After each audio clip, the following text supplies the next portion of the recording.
in a concept of the game, not so much the concept of the defense, but how they're playing, what's happening in the game. That's been really fast. I was very surprised by that. I don't know if that makes any sense, but offensively, just stopping their setters from setting moon balls all the time. A little tempo, and just hey, try. You hit a ball out of bounds, that's okay. I was really giving them a lot of positive praise yesterday, or I tried to, for being aggressive even if they missed. We had kind of a no free ball thing yesterday too. So there was a lot of roll shots in the net, roll shots out of bounds, but there was also girl got blown up, because she took a rip from the back row that maybe she doesn't take last year. It was kind of fun to see. And I played without a libero. For the first yeah, I saw that. I saw that comment. Yeah. So I'm gonna let BJ handle things a little bit here. I'm doing a little bit of work in the background. What we started was because I had to revert to an old version of this. We started recording it, but not sending it out. So if you're joining us just now and wondering where this conversation started, we were finishing off a conversation about Mark's new gig, and he'll fill you in very briefly about that. He was talking about his experience this weekend that went really well. The podcast will, I think, have all of it on it. I'll be able to put it all together. But Mark, do a real quick recap. When BJ, handle it for a second. I'm just going to make sure we're going out here. Just again, I just accepted a position at Pawnee City High School. It's a small school, about 70 miles south of Omaha. Small D1 school. Class A is your big schools. 20 girls trying out, or not trying out, but playing. Just had an opportunity to play in a camp. They played 14 matches this weekend and played about 500 ball, finished 5th out of 12 teams. And just the idea of building from scratch, a team, teaching them some foundations of things, and then watching them build it, watching them learn how to communicate. It's been super exciting. What were the, you gravitate to a new team. What are the first couple of things that you set in place when you get there? You have to have fun. I think if I would have walked in the door with all the, this big old practice plan and all these drills and stuff like that, we walked in with the most fun things they could have. Some, wash drills, or just some 6-on-6, just playing, hitting, serving, things like that. Because I want them to walk out of that first one thinking, wow, this is great. A little bit then we started a little bit talking about our platforms, angling our platforms a little bit, just things like that. And I talked about the setting. The setters had been throwing these moon balls up, and we've got super athletic outside hitters. Let's try something a little faster. And then again, the idea I preached from day one: don't be afraid to make mistakes. It's just us. You hit a ball out of bounds and it's an aggressive play, go for it, keep going for it. And it was kind of funny at camp yesterday. One of the schools had parents that thought this was the state championship, and they were yelling at the score and stuff like that. I didn't have that much yelling at nationals as I saw yesterday. A lady walked up to the scorer's table, and it's like, it's a camp, but just to have fun and come together as a group, that's been my big thing. Everything that comes out of my mouth, I try to be positive. As with anything, there's 1 or 2 times you wish you didn't say something the way you said it. But they actually made a comment to me on the van ride back where they said they saw a coach just rip into their girls on a court next to us. Just bad. Just, it was, for this, it wasn't worth it. And the girls kind of looked, but we were talking about it, and they said, well, you kind of get on us too, but we all kind of laugh because we know you're not mad at us. It's like, I just get a little louder, and stuff like that. And they take it as encouragement, which is pretty good for being a new coach that they have no idea about. So, and they're going to watch this, so we have to be on our A game. Awesome. They're looking for a link to this, so. Well, great. I think we got all the technical stuff out of the way, and we are live. So for those of you who are hanging in there with us, thanks very much. I'm not going to put a note out there reminding folks, but we'll see what happens. And we're getting better at this as we go along. And I will put the podcast out on it. We're for those who want to listen later. We're on Spotify, Google, and Apple Podcasts, and we're also I post a link on the VCT group with a direct link to Sounder, which is the platform we use for the podcast. Anyway, so here's my deal. I'm still kind of sorting it all out. So we had a turnover of a coach kind of in the summer. Needed to move on, her current position.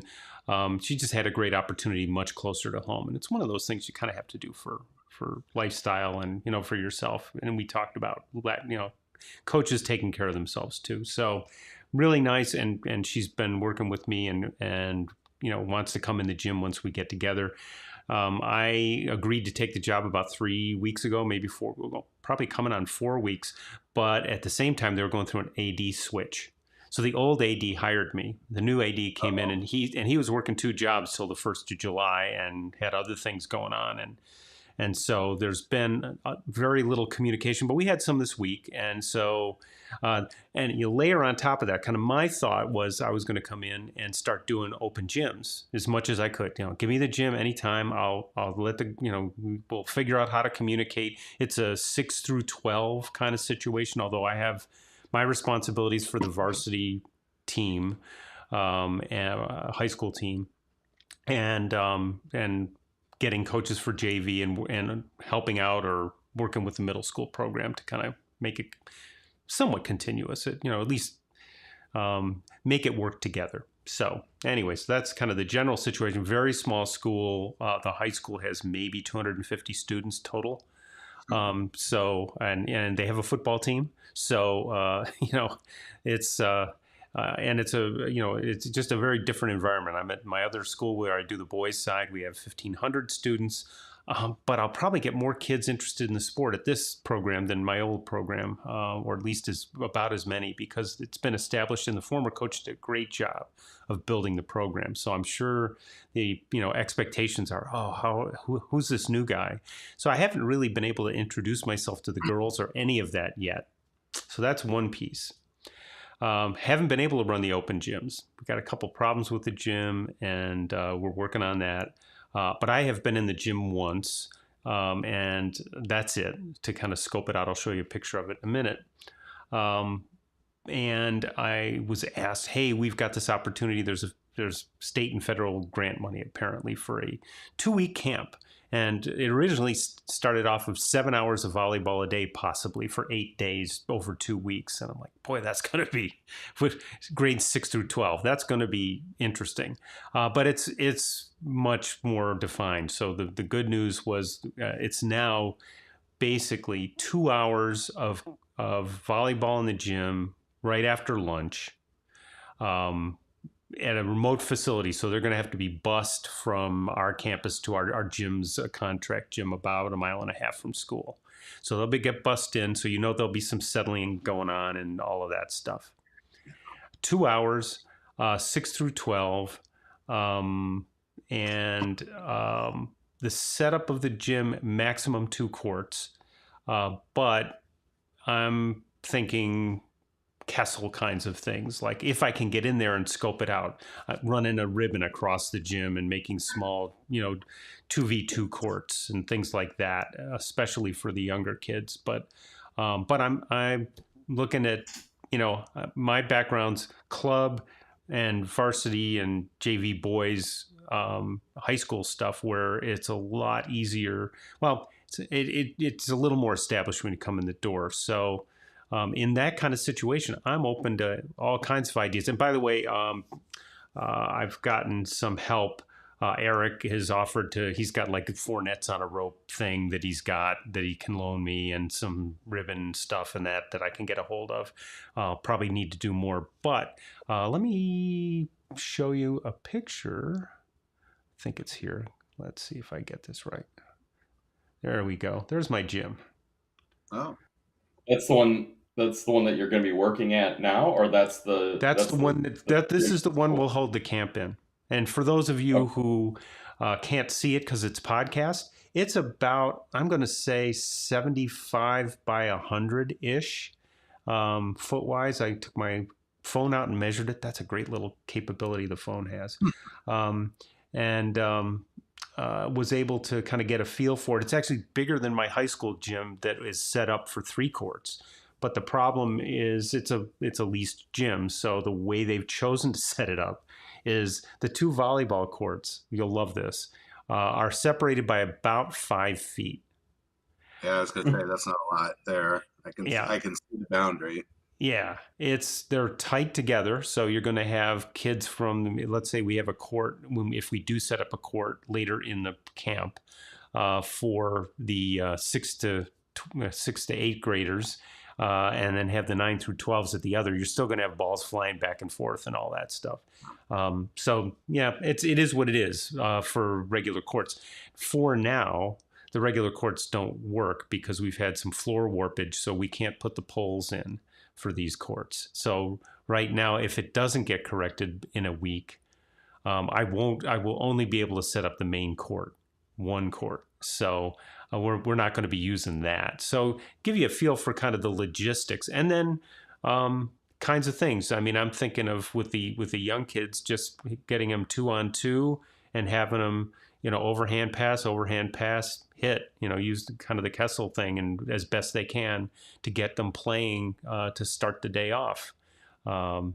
Probably a day where we set up sitting. I think that would be fun, maybe even with play balls instead of volleyballs and that kind of thing. But I'm open to suggestion. I'm going to stop talking and just hear what you guys think. How many kids total are you going to have?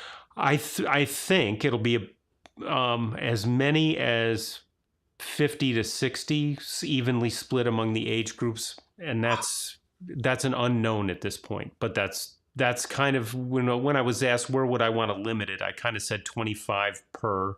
That might, to be fair, that might not be enough to let, and it'll be co-ed. That probably may limit the number of folks, but I think on the short notice, because they haven't put communication out on this yet, I could wind up, and that's where I need to be flexible and have a lot of ideas prepared. I could set the gym up for 50 people and get 10 people enrolled, just because of families already having plans in for those 2 weeks. Not that they wouldn't want to take advantage of it, but they don't have time to put it on their calendar. So, I'll deal with that. I have walked into many gyms hoping to have 20 kids and having 4, so I know what to do with those. Right. I like BJ's idea, or both of you guys, about the short court doubles, stuff like that, because I'm just trying to think of how do you get this many kids touches so they're not standing around. That's a lot of girls on 1 court. This isn't necessarily what I would start with, but this is something I've done in my camps the last couple of years. It's called serving relays, and I put a chair on both sides in say zone 5, and you split the girls up. They serve to the girl in the chair. The girl in the chair has to catch the ball, and you get a point for that. The girl, gets up. Girl that served it to the girl who caught the ball gets there. So you're competing. And they're constantly cheering and moving. Everybody's serving. And then I have a couple girls at Pawnee that are still struggling with their overhand serve. Let them step in to like the 12-year-olds can do it sometimes and stuff. And we did a little fun competition like that. But if you do some kind of serving, breakdown or things like that, you can almost finish that with something fun like that. Even the high school girls loved it. It was just a blast for them. And walk me through that again. And I got a server. You put a chair in zone 5. Okay. So let's say you have let's say you have 10 girls. 2 teams of 5, and they serve. You have 1 girl sitting in the chair. You try to serve to the girl in the chair. If the girl catches it, that's a point. And then she comes and gets in line. I know BJ hates replacement drills, but it's not really a replacement drill exactly. The girl who served it goes into the chair, and it's a relay. Sorry, BJ, I couldn't resist. But I will tell you, I'll have to find a recording of it and send it to you. I will tell you, your gym is going to be so loud and the thing is, I will not let them get the point if they don't make contact with the chair. And my setter, the time we did this at Pawnee, who has amazing hands, could not catch a volleyball to save her life. I mean, girls were literally right in her lap and on the ground and stuff. But it's just a camp idea that could get some energy in there. You're going to have a lot of kids, but if once they realize they're competing, those serves are going to start flying fast. Mm-hmm. It's a thought. Yeah, no, it's a great thought. And it's one where, depending, again, I'm really hoping to get some time this week to go in the gym and just go, okay, what can I set up? I'm thinking, so, for example, I could run a ribbon across from those bleachers you see on the right all the way to the other wall. Now I'm going to have something to attach it to the wall reliably. But that's the kind of thing I'm thinking about for, setting up temporary courts. And if I'm thinking about this kind of drill, it's like, okay, how do I go from 15 courts where they're playing 2v2 or whatever, and to like 4 courts. Using the same kind of breakdown so that they can do a serving drill, but I don't have just 2 courts, assuming we get the holes lined up with. What happened was they had a water problem, and the water saturated the floor. And when they refinished the floors, they expanded differently than the concrete holes underneath them, so the poles no longer fit. So I am hoping it's just somebody with a router and a little bit bigger hole cover to get me back where I need to be. But if that's not the case, I'm really only going to have one regular volleyball court available. So I'll assume 0 at this point, and I just need to make something out of this space. So if you have ideas on how to set that up, that's I say do a ribbon across. That's not a given, or a rope or something. That's not a given that's going to work great. Yeah. I think you'll figure out a way to get the ribbon or rope. That's not a problem. There'll be something that you can attach to it over there. I mean, there's a basketball hoop over there. You can use that in some way. Yeah. You'll come up with a way to do that, even if it's some sort of tile. The suction cups that tile people use. Yeah, it's a cinder block wall. That's the only problem I've got. I don't think if it wasn't, if it was a smooth wall, I'd be golden. But because exactly, you mentioned that, and I did a little scoping on that. But you're right. I'm thinking I might wind up buying a bunch of PVC and using the PVC over the hoop kind of thing for the one end, and I might take the other end all the way over to the bleachers just to get that extra space, because extra space is good. So yeah, it's going to be. Oh, by the way, I don't know who the staff is. It's me. Oh, so I'm hoping to get a few people, a few of the varsity who I haven't met yet. When you split the courts, I don't know if you've been thinking about this, but the courts can get split up if you use that same ribbon. Rather than your antennas going up, you can have your antennas go down to split the court. So you just you put a loop, tie a little loop, and with a piece of the ribbon hanging down, and then you can move those, you can slide those anywhere you want them to be. So you can quickly go from 8 courts down to 4, 2, or whatever you want. What I used before, and I had to do this really spur of the moment. We were starting boys tryouts. I went out and bought some conduit insulation, which is like if you think about for those who are listening and don't know what that is, we use pool noodles a lot in volleyball to for all kinds of things, for antennas and all that. What I did is just take small sections of them and put them at different spaces, and you can slide them along and just say, imagine that's the edge of your court. And yes, you just tell everybody, hey, don't worry about lines this week, other than don't run into each other, kind of thing. So, I think that's that might also be, although they were gray, they were hard to see. So maybe I'll get a little paint and paint them orange or something. The other thing I thought about, and this might be a little weird, but it might work, is get some helium balloons and turn them into at least Targets.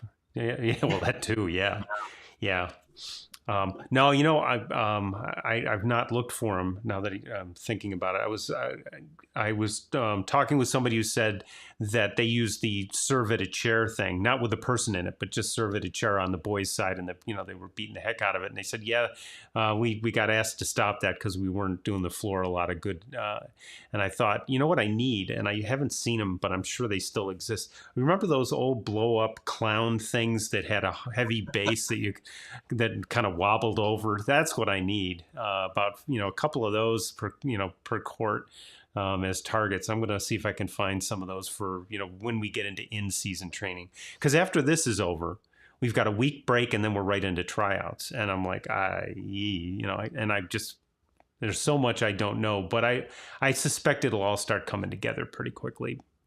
Other things, what other fun things? Because Mark, your point earlier on fun is really important. I'm going to be taking some notes here, so I'm going to be switching cameras, and that's I've done. But here's how I make Mark's drill palatable for me. Okay. I would take the chair out, and then rather than it being a teammate across the net, I would have it be somebody from the other team. And then what they have to do is pass the ball to themselves and catch it. So you'd actually be competing in two ways. You're competing against the single player that's over there, that's from the other team. And you're also competing against all the other teams, racing to see who can get through it. The thing that for me, what's cool about it is then you get that serve and the pass. We do a lot of that, same kind of thing, not necessarily as a relay, which I think is more fun probably than what I would have done. But we do a lot of just 1v1. We're serving the ball, serve it over, dig up, set up, and catch. And then you get your point out of that. That way you can get you can get 6 groups on the same net, serving and passing back and forth. There's 6 balls on the court, and then to really get that to be somewhat realistic, after you serve the ball, I got about 8 levels to this. The first one is you're just jumping and hitting back and forth. Second one is alternating whether it floats or it spins. Third level is, you add the points to it. If you bump, set, and catch, you get a point, or 3 points maybe. If you make it just go up, that's 1 point. Fourth level is, and I think this is where it starts to get pretty realistic, pretty close to realistic, is serve the ball, and while the partner is passing and setting and catching, you as the hitter, you move to some other place on the court so that your opponent or your teammate on the other side, they lose track of you for a little bit. Then they got to look through the net and find you, and then they're learning some range as well because they've got to serve or jump and hit to another location on the floor. We've gotten a lot of mileage out of that, just that one-on-one concept, and that easily spins into, all right, well now we're going to play some one-on-one games. It's that's probably the first thing that we do at anything. That's why I asked Mark before, what's the first thing you do? I would do something like that only because when a kid walks into a gym, they want to start playing, Here's the first thing, get out there. A lot of times we'll just say, go and hit the ball, hit till you're happy. And then we'll roll into this kind of drill, and then we might talk for 2-3 minutes about all the stuff Mark mentioned. We're gonna have fun. We're gonna make some mistakes. We're gonna laugh with, not at, and then let's get going again. You know. Let me so on that one, um is it pairs then that with, so you've got, a, a, a 1-to-1 pair, a 5-to-5 plan, 6-to-6, and you go that route, and they're not scoring, they're just trying to cooperatively work. Now, do they alternate when they catch the ball? Then they alternate, that other person serves back at them, so you don't have to be chasing a whole bucket of balls. Okay, that makes sense. I think that's a good one. At the most likely, I'm going to, just for sake of making this a more simple discussion, let's assume skill levels of 6 to 8 are, average 6 to 8, average 9 to 12. So I'd see that as a 9 to 12 thing, more likely, that approach. And depending on skill level. So I'm assuming a typical 6 to 8 skill level. Many of these kids may not have played before at the 6 to 8 level. So maybe that gets the Mark version, which is a little easier and maybe a little more fun and a little less, I won't say competitive, but less precise, because having a kid who can serve 5 to 5 isn't a given. So you could have balls flying all over and people just chasing balls the whole time. But I like the concept of it a lot, because you're focusing on the serve and receive dynamic. That's really important. Yeah, BJ's not wrong with that. We've done something similar, but instead of passing to themselves, we just added a target to it and had them move that way. And we've done something similar when my old school was having trouble with serve receive. We broke off. We had it as a competition, like BJ was talking about. I kind of, when he started talking, so I put same thing. I broke the teams up a little bit. I struggle a little bit with the one-on-one thing. Not that I think it's wrong. It's just a little out of my comfort zone. I'm going to have to try it sometime. But they were basically serve receivers versus servers. But I shortened the court up to say they're defending 1 and 5, or I'm sorry, 6 and 5, and competing with each other for how many balls or whatever perfect passes. So I like what BJ said. We could easily change that. Well, you could also, if you're looking to deal with kid numbers, you could put a third person in there as the target and just have them rotate through that way. Follow the ball kind of thing. Right. Because I don't want it to turn into a butterfly drill, which I don't like. But I like the idea of and the other thing is, I want them to go for it on their serves, and I don't want them to have any type of punishment for missing an aggressive serve at any time. I know we want perfection in the games and stuff, but we're never going to get them to rip a serve in a game if we don't let them rip a serve in practice. But I'm actually going to try this the next time I do the relay kind of thing, with take the chair out of it and have them, pass up, because any kind of ball control drills with my current high school they'll eat that up. But I like the competitive aspect. That's why I think that's one of the things, like, when I talk to BJ, he makes me think about what we're doing in practice so much different, and that's a positive for me. Even if I don't like it per se,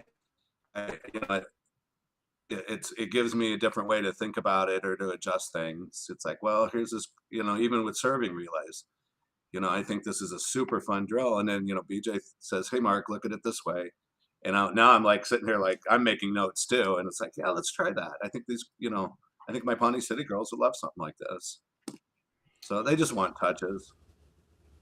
So sorry. When I did my Cap 3 in the Springs, Colorado Springs, we had to introduce the drills, and this is one-on-one, not really one-on-one. It's partner jump and hit back and forth. I showed that. The cool thing about that drill is you can show it in about 30 seconds, and then they're off and running. So that's why I like it. Like Steve, you mentioned what ages. I mean, we run it with our brand new third graders. That's the first thing that they'll do is jump and hit. But at Cap 3, I showed that, and then we put, we did it the first time with just 2 players to demo, and I said, okay, now I need six groups out on the court at once, and they started going, and the coaches had it, right away. They were doing it, and then we started telling them, hey, now you got to move, and now you're keeping track of points, and pretty soon I got 12 sweaty coaches out there, and 2 of the college coaches are standing there looking at me, or 2 of the teachers. And they went over and made notes in their notebooks. They're like, we're going to use this, with our kids, because you get warmed up really fast, and get a lot of those touches. Everybody's talking about hit the ball at 1 o'clock or 12 o'clock or 11 o'clock to get it to move different directions or whatever. I don't know if I prescribe to that, but it's the same. It's the sort of thing you can work on in that one-on-one jump and hit. So it's helpful. I think it's just a really helpful sort of thing when you have big numbers. That's where it came from for me. But there's probably a dozen of those little one-on-one, 1v1 plus one, 2 versus 0, 3 versus 0, monkey in the middle types of drills that you can do with either no net or you can play one-on-one against a wall or 2-on-2 against a wall where you have 2 players on the left, 2 players on the right. You put a line down the middle, and you got to hit it on your side and make it go to their side, or you got to hit it on their side, or whatever. That was something that Eric showed in Morocco. He and I started playing, and it wasn't maybe the third ball over where I dove on the carpet, kind of huge raspberry on my knee, which I probably wore all week. You get competitive really quickly. That's what I like about those kinds of drills. I kind of wanted to add something. I wanted to add something that BJ said that I've fallen into the trap too. I know you talk about skill level and stuff, but I mean, I guess I'm asking, as we've kind of gotten to know each other, Steve.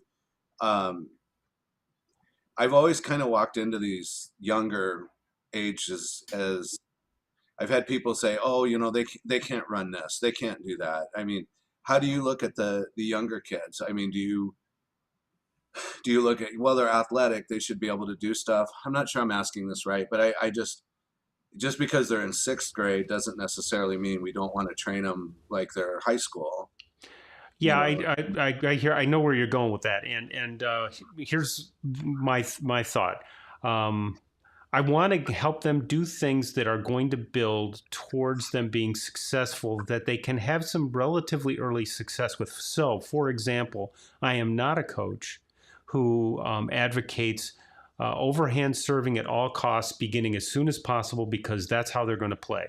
And there's coaches like that, and their logic works, and I'm not going to debate them about it. But if I have a kid who's struggling, I'm going to teach them some variation of the torque serve. And I'm going to let them, and I'm to the extent I can have them move in, and if they need to be at 15 feet or 10 feet to get started, what I don't want them to do is hit 15 balls that aren't playable. It makes them disappointed. It frustrates their teammates. It has so many, it's so negative that I want to set those things up for game. But I don't assume. I mean, look, I have my the girls coach at the school where I coach the boys. He's got an 11-year-old daughter who's awesome. I mean, she's, tiny little thing, but man, that kid can play. She's got more volleyball IQ than my seniors in high school. And, so I don't assume that. I'm just saying, look, when you walk into a gym and you got 6th to 8th graders, some of whom have never played before, what things can you do to, I mean, I'm not going to have them hitting balloons necessarily, But the idea, and Yeah. I got the mini volley book out. I'm going over that and saying, okay, what ideas does John have in here that I can leverage to help them come along as quickly as possible? And yeah, if I have a seventh grader who's awesome, and she's going to play with the big girls, and get that experience if it's if it's doable. And if I have a freshman in high school who's struggling, I might put her on the other court. The problem is I probably won't, because there's a whole psyche thing to that I don't want to set off. But those are the kinds of So I hear you. I don't assume that they can't do stuff, but I don't want to do stuff that's so far out of their wheelhouse that they leave a camp program frustrated about playing volleyball. That's not going to be a good outcome. And they're going to have 16 hours over 2 weeks of play. So we want to make it fun. That's why I would like to do sitting for maybe one day or one half of a day, just so they can experience that game, and that will teach them a lot as well. But yeah. Well, we had Lauren on, and Lauren got us all thinking about that game, which was great. Yeah, but I get that. I just I'm trying to think of the right words for this. Is one of the things I see sometimes, or I hear sometimes from not necessarily parents, but some coaches, is I coach 12s, so we're going to teach them. I'm not necessarily thinking about serving. I guess I'm just thinking about actual playing volleyball. Playing against each other. 2-on-2. Oh, these girls. Let just pass the ball to get it over the net. So it's like, do you take your hits, having them pass that hit, even when they might be struggling a little bit, get them doing the things. Oh, Does no, that make sense? I agree. I mean, I would have them play 16 hours of speedball if I had my druthers. Yeah. Sure. For 2 weeks of learning the game, that's probably one of the fastest ways you can learn everything about the game. You gotta play. The thing you don't learn in speedball that I need to work on, and I'm open to ideas. And this gets beyond the camp. I don't think these things would be what I would teach in camp necessarily, or do in camp. I won't say even teach. Would be, it doesn't do a great job on primary attacking and blocking. No. But and that's where we need a little. I need a little bit more. But for a 2 week, getting them playing and learning the game, probably, as I'm thinking about it, probably one of the things I want to do is spend some time on just quiet time walking through rotations. Mm-hmm. Yeah, that's not ideal, but you wouldn't spend a whole day doing that, but maybe we take 10 minutes a day to talk about rotation and say, here's just basic how you rotate in a game. We're just going to keep doing this, because it's one of the things that coaches run into early on that is frustrating during a match if the kids have no idea how to stay in order. That could set them up for one less thing they have to learn when they get into the competitive gym. Yeah, that's actually when BJ asked me, one of the first things I did, it was that, walking through a basic defense. Sorry, BJ, I didn't mean to interrupt you. No, you go. No, I just, I had the good fortune of having Huddle video to look at from last year, even though the team is going to be a little different this year, but to see what they were taught and stuff, and to be able to, I guess it kind of goes back to my idea of a basic foundation of something that they can rely on, and then we can play around with it, or they can play around with it. They, like I said, this weekend, communicate with each other. Yeah, maybe that's her ball, but I have maybe a little better angle, or maybe I can step over and pass that ball, so you can transition up to hit a little bit more.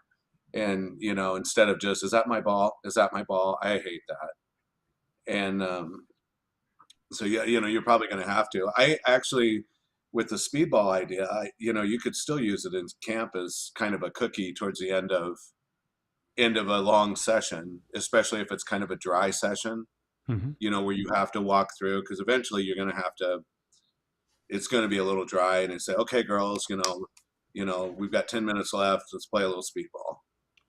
Yeah, I might even get to the point by the end of it where we start with it. I mean, in my gym, generally, I'm mimicking Marwan. In my gym, we start with speedball. If they come in and they're just hanging around and people are getting their stuff on, as they get their stuff on, I'm like, I want to see you in there, and and you guys may do this, may not. The minute I start seeing them peppering back and forth, I'm like, hey, you got a net. Use it. Mm-hmm. I'll let them do a little wall warm up in that to kind of warm their shoulders up in that, but they can do that just as well playing something over the net, that's a habit I try to get my guys into, but you still see guys going off and doing that. And you go play adult. I'm going to play later today. And we'll all do that because that's how we were trained. That's how we did it. But it doesn't have to be that way.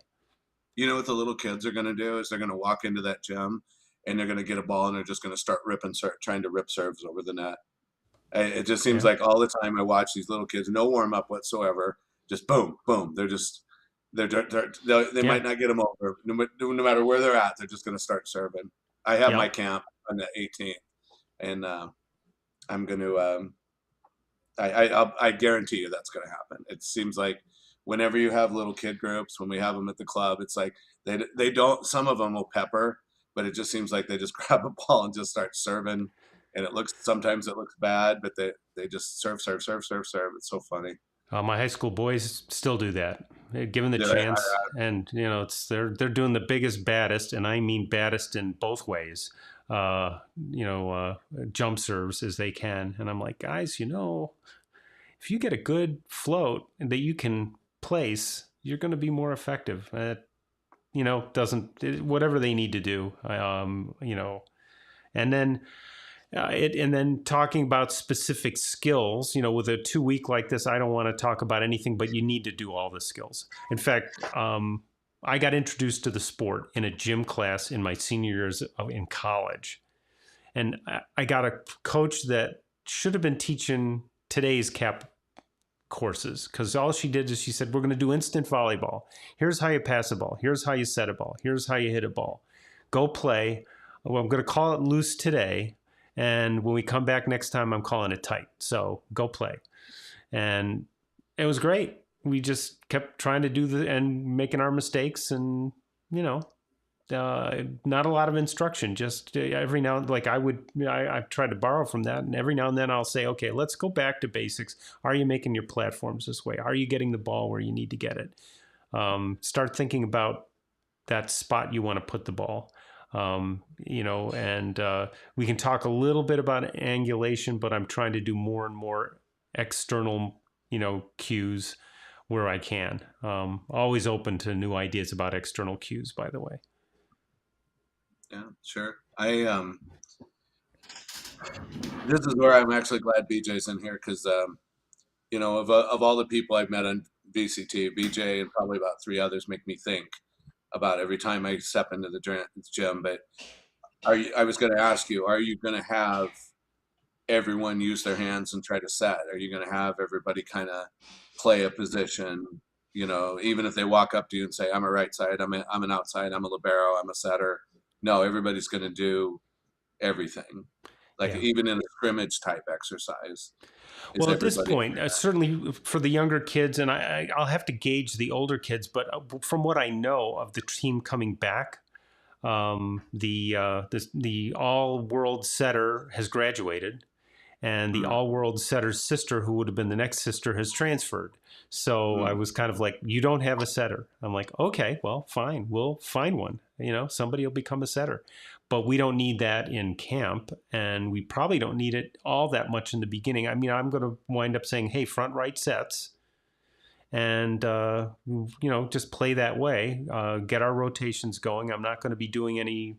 With the older kids, I might do some switching. Again, I have to gauge that.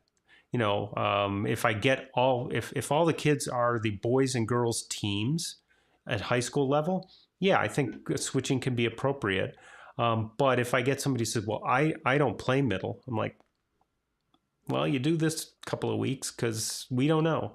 I mean, one of my best middles was a 5'5" kid who, I mean, literally, she was running out onto the court against a team, and I'm like, "Tell me again what position I have you playing." She goes, "Middle, coach." I'm like, "Okay." I'm just looking at myself, going, "Oh." And then they go, "Oh my God, look at this little tiny," and then this kid tries to get just go right after her, and she just stuffs the crap out of her.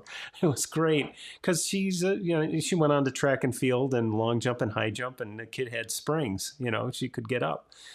So every kid's different, and you got to kind of figure it out. I am going to probably bring. I'm going to bring some verts in just for fun, so they can see how they jump. But I'm not going to be sitting there with a pad going how high each one jumps. I just want them to, what I'm going to say to them is figure out how high you jump right now and see if you can get better at that over time. Doesn't matter what your number is. It matters, are you getting better and learning how to get comfortable with doing more? And, that doesn't really work as well as I would like it to work. They still get, oh, look at her, she can do 26, like, yeah, I get it. But, we just, it's a way for them to have a little bit of measurement and to get a little bit more accustomed to that sort of thing. The reason I kind of ask is sometimes I don't see it a lot, but sometimes you have a little bit of disconnect between your setter and your hitters sometimes, where they're, you're not setting the ball to me where you want it. And the setter's like, no, that was a great set, hit it. Sometimes switching around and making that hitter have to set the ball, they realize, hey, that's not that easy to put that perfect set to you. And yeah. I had a colleague at club who was also a high school coach, and she had kind of the bitching going on between the setters and the outsides. And she basically took the opposites and said, you guys are playing outside now, and outsides you're playing opposite. And, and we're going to play a couple matches that way because you guys don't get it. And but yes, the switch, why don't you set a little?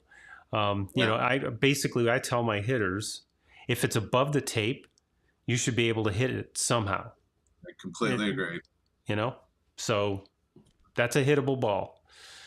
So go figure it out. Find a way to put it in play and make it work. And it's if the setter's really not doing their job or using a bad technique that you can fix, that you can help them be more. I have a guy right now who does a lot of falling back as he sets, and it's like, look, I know you can make that happen, but look how variable it is. If you get your weight forward, it's going to be less variable, and then you're going to put up a more consistent ball. Even though I know you can, that's not going to be the best way to do it. Sure.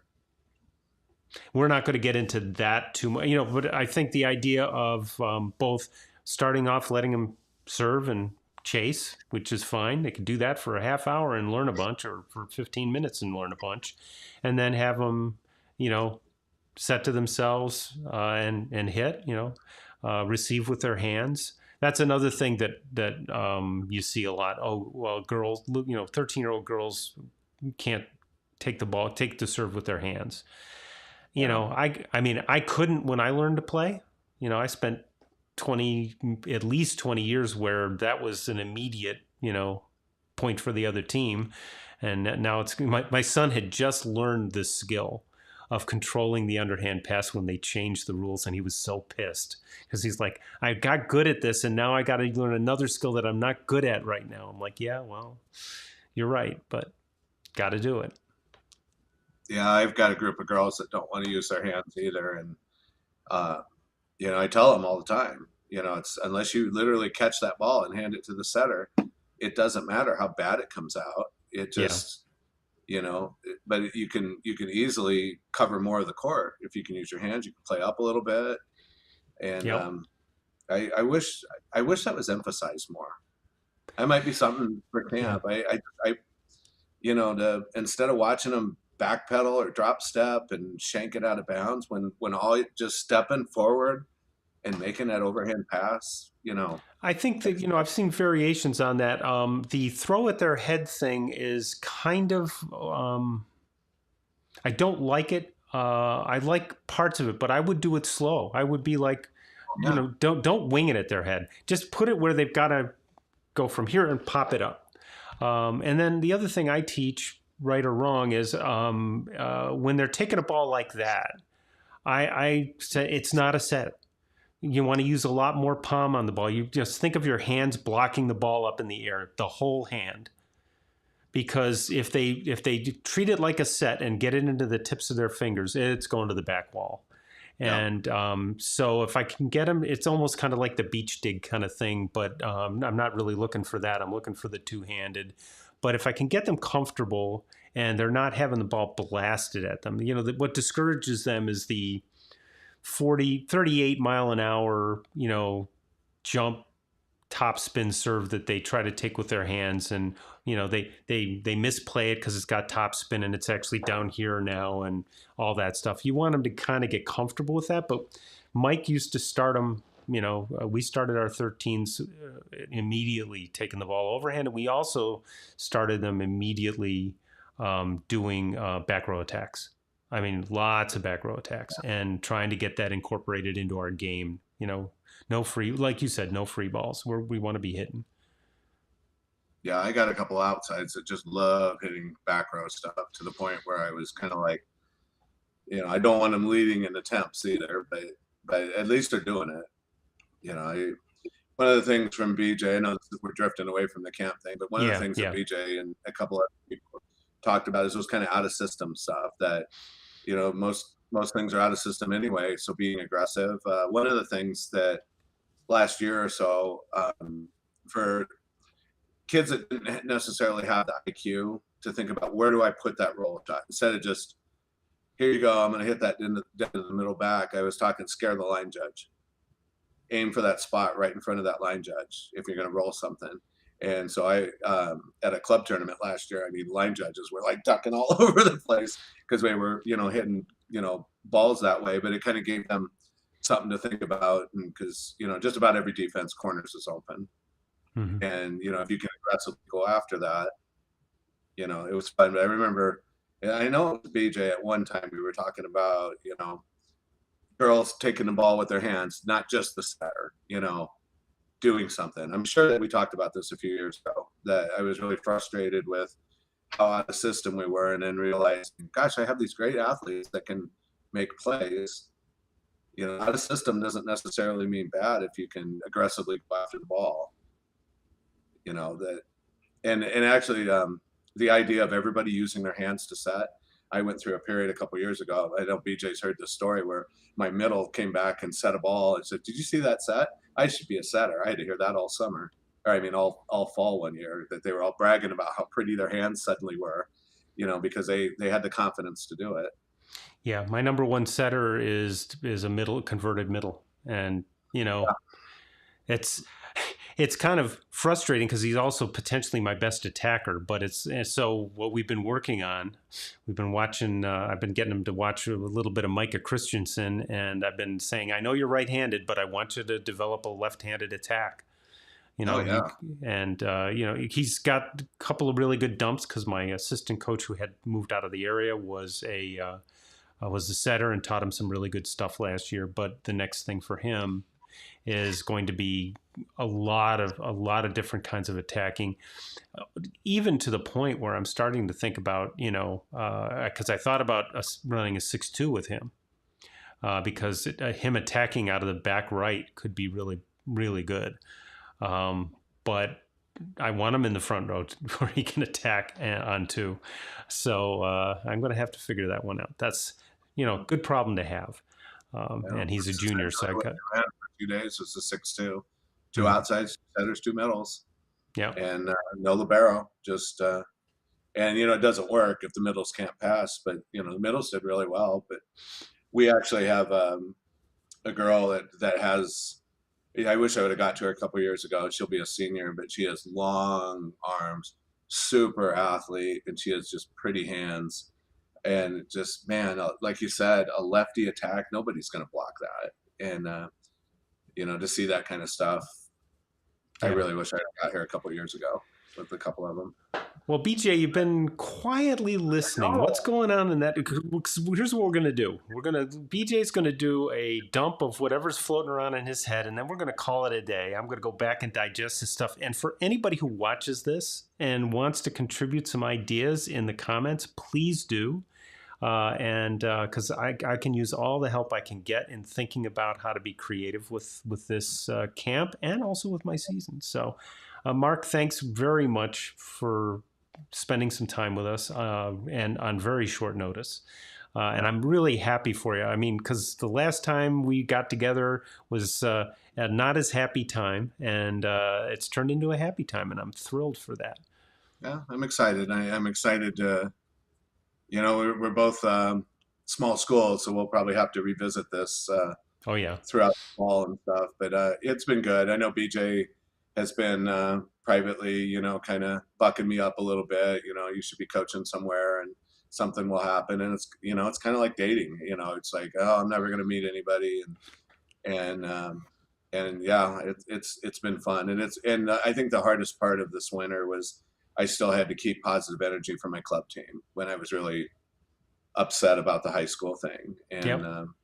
But BJ and a lot of people have kind of kept me grounded, and something will come and stuff. So I truly appreciate that. So that's awesome. BJ, talk. I haven't heard you talk.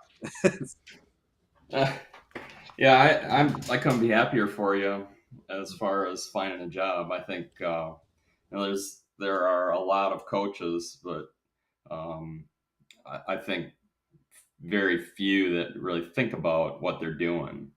Think deeply about it. They all want to be better, but they're unwilling to either think or to change or to look for something new. They just want to copy it, or hey, I'm just going to do what Russ Rose was doing. Well, he could recruit.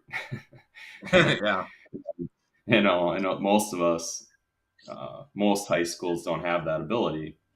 So that's no slam on him. If you ask him, he'll say the same, that recruiting will solve a lot of your problems. So I think in the situations that we're in, we have to be able to develop players, and to develop players, you have to think about what you're doing and make sure you're using the best methods. So that's why I'm just thrilled that you're going to coach again.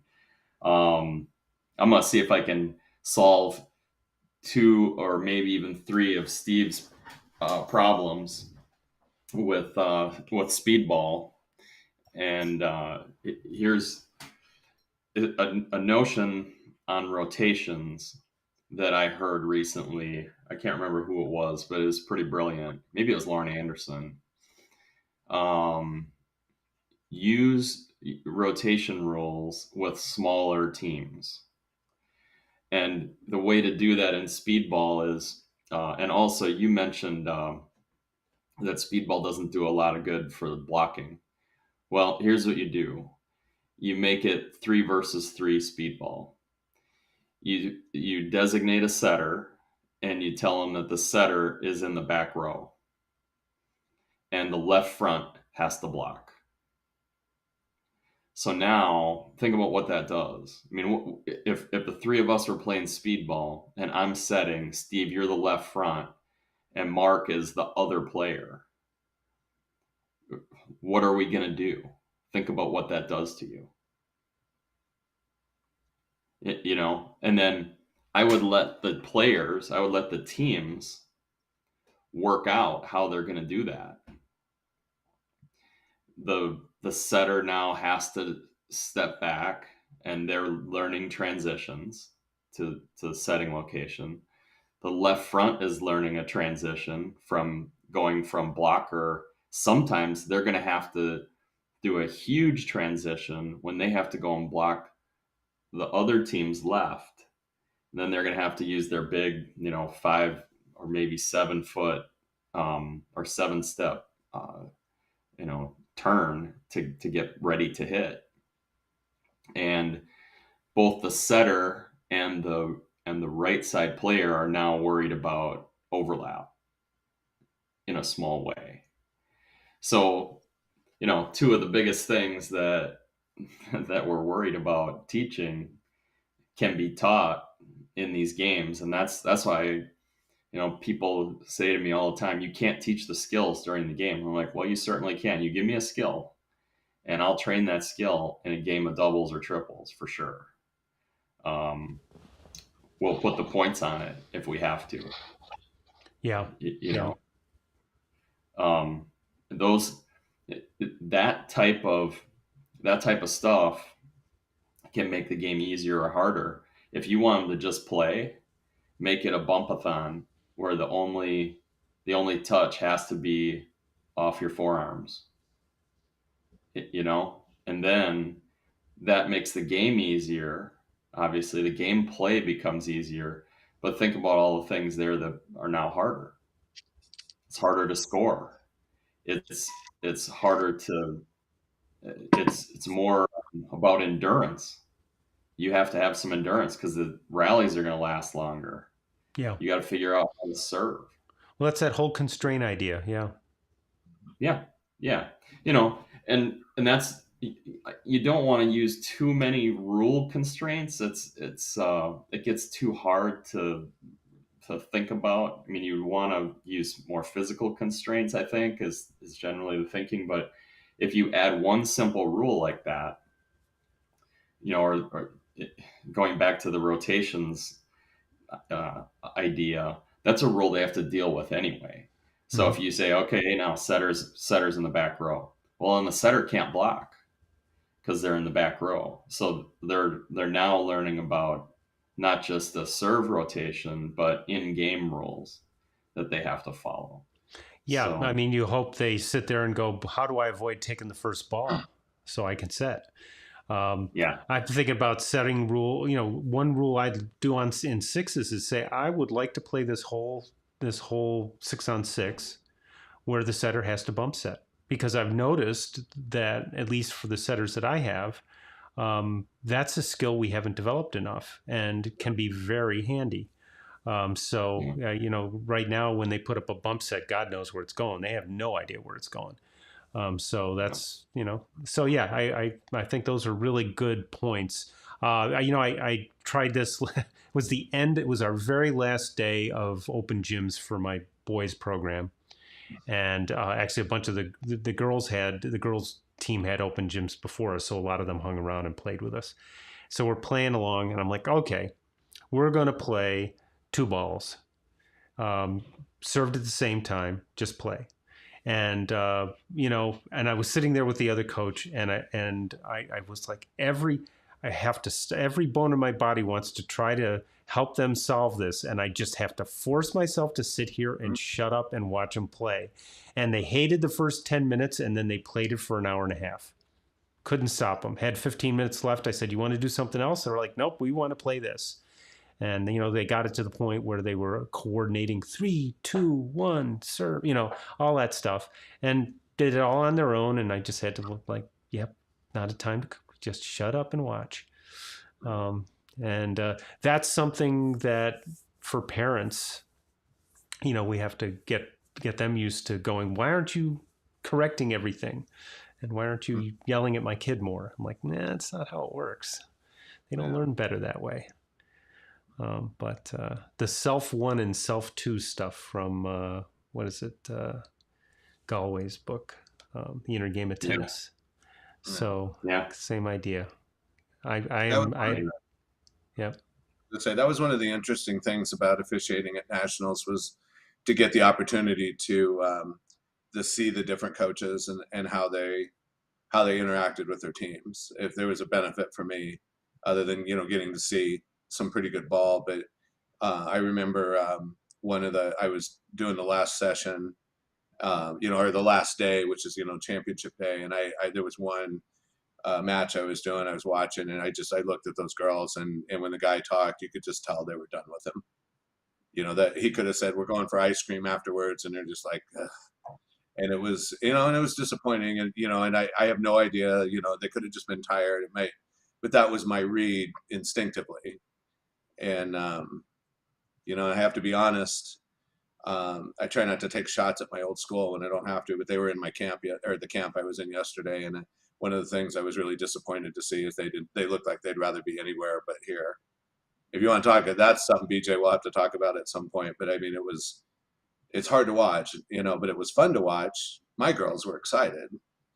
And that's one of the things, when you talk about nitpicking them to death on the sidelines, and taking a step back, that's been hard for me over the years. Because like you said, I kind of go back to BJ's and I's early talks is, and Lauren Anderson would probably be another one I would say that, to get me to step back and just let things happen. It was hard for me to be a Phil Jackson kind of, kind of let them play. They're down by 6, probably should call a timeout, but when I kind of see, I did that. To be honest, I did that yesterday. I kind of let them die. I let them kind of, they were not playing well. And, I probably could have settled them down. I probably could have called that timeout, but I said, if they rely on me to do that all the time, they're not going to be able to solve problems. And then actually they started to come back. I think the score was 15-7. I think they brought it back to like 15-13.